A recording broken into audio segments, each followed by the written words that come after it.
वन्देऽहम् मङ्गलात्मानम् भास्वन्तम् वेदविग्रहम् याज्ञवल्क्यम् मुनिश्रेष्ठम् जिष्णुम् हरिहरप्रभुम् जितेन्द्रियम् जितक्रोधम् सदा ध्यानपरायणम् आनन्दनिलयम् वन्दे योगानन्दमुनीश्वरम् एवम् द्वादशनामानि त्रिकाले यः पठेन्नरः योगीश्वरप्रसादेन विद्यावान् धनवान् भवेत्।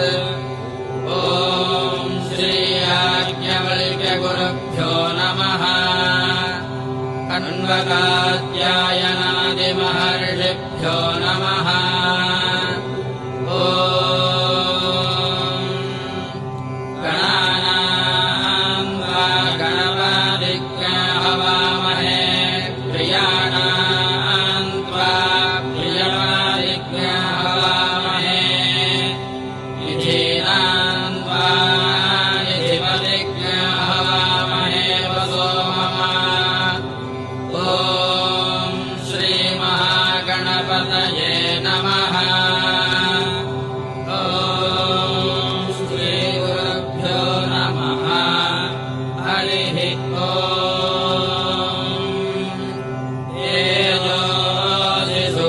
अमृता